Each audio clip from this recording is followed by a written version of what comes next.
ng ibang dahilan yan. Mag-win souls tayo, hindi po ba? Ay wala namang magpasto dito para sa offering lang. Eh kung para sa offering tithes lang yan, lago kapatid, sigurado hindi magtatagal, tatanggap ka ng mga petition na yun yan. Lalo-lalo na kada Sunday mong preaching mo, puro tithes.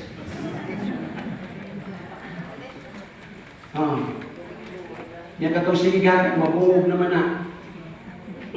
Katong wala po, maragwa po. Ang tukadugayan, nawala po ka.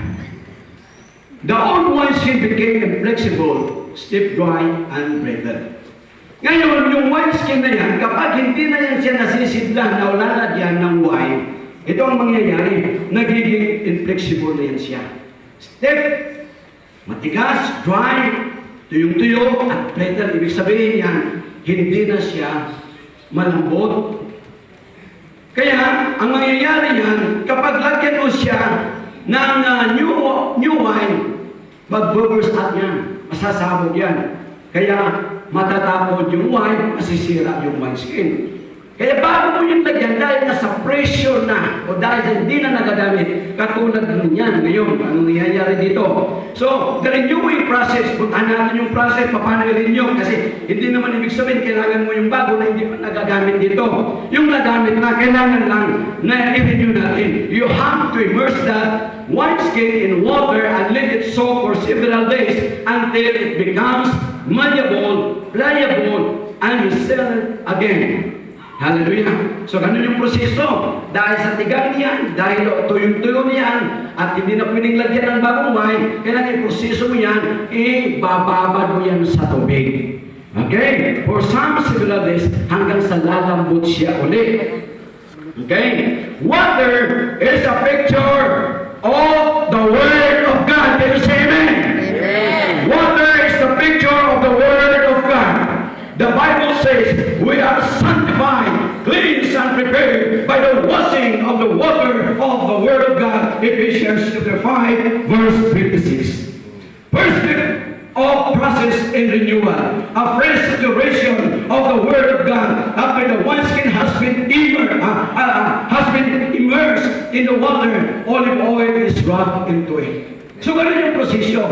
Pagkatapos yan ibabad sa tubig, sa ewan may ilang araw, kukunin mo ulit yan pagkatapos pahiran ng langis. Hanggang sa tuluyan nito, nababalik siya sa original na condition niya, nalalambot siya ulit.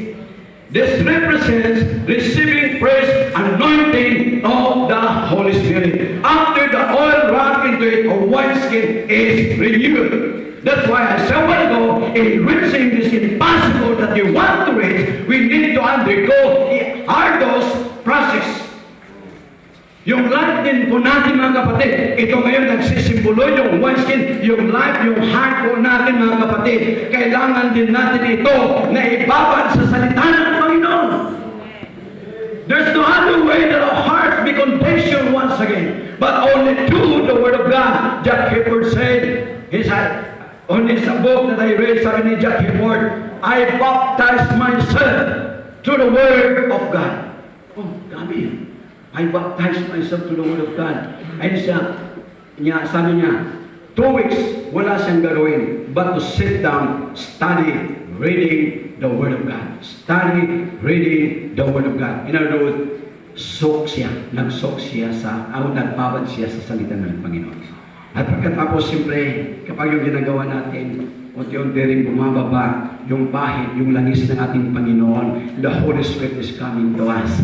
Like, hallelujah, this commission, beginning yung unang gabi, at kahapon gabi yung pagbuhos ng Panginoon ng kanyang anointing. Amen? Did you receive those anointing? Sino sa inyo ang nakatanggap noon na anointing? Ito ang huli na po, mga kapatid, the blacksmith. Lahat mga sabi, blacksmith.